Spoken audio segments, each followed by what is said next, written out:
પવિત્ર શ્રાવણ માસ સોમવારે વડોદરા શહેરના વિવિધ શિવ મંદિરોમાં ભક્તિ અને આસ્થાનો માહોલ જોવા મળ્યો હતો. વહેલી સવારથી જ શિવ ભક્તો ભગવાન ભોળાનાથના દર્શન અને પૂજા અર્ચના માટે મંદિરોમાં ઉમટી પડ્યા હતા. વડોદરા શહેરના ઐતિહાસિક આશરે 800 વર્ષ જૂના સિદ્ધનાથ મહાદેવ મંદિરે પણ મોટી સંખ્યામાં શ્રદ્ધાળુઓ દર્શનાર્થે પહોંચ્યા હતા. શ્રાવણ માસના સોમવારને લઈને મંદિરમાં વિશેષ ધાર્મિક માહોલ જોવા મળ્યો હતો. વડોદરા શહેરમાં આવેલા નવનાથ મહાદેવ પૈકીના પ્રથમ સિદ્ધનાથ મહાદેવ મંદિરનું ધાર્મિક મહત્વ વિશેષ છે.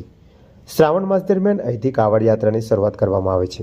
મોટી સંખ્યામાં શિવ ભક્તો કાવડ યાત્રામાં જોડાઈ ભગવાન શિવ પ્રત્યેની પોતાની શ્રદ્ધા વ્યક્ત કરે છે. કાવડ યાત્રા ઉપરાંત મંદિર ખાતે મહાપ્રસાદીનું પણ આયોજન કરવામાં આવે છે. શ્રાવણના પ્રથમ સોમવારે મંદિર પરિસરમાં ભક્તોની ભારે ભીડ જોવા મળી હતી અને હર હર મહાદેવના નાદથી સમગ્ર મંદિર પરિસર ગુંજી ઉઠ્યું હતું. જય સિદ્ધનાથ, હર હર મહાદેવ. સિદ્ધનાથ મહાદેવ વડોદરાના રક્ષક દેવ જે 700 થી 800 વર્ષ જૂના છે. વિશ્વામિત્ર ઋષિ દ્વારા સ્થાપિત કરવામાં આવ્યા છે વડોદરાની રક્ષા માટે.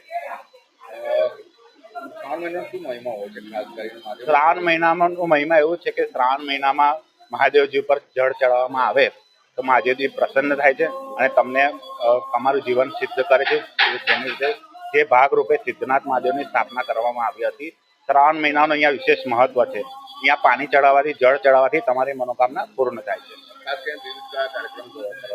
શ્રાવણ મહિનામાં 4 સોમવાર અહીંયા વિશેષ ભંડારો રાખવામાં આવે છે, જેમાં સાબુદાનાની ખીચડી ફરાળી જમવાનું ભોજન આપવામાં આવે છે.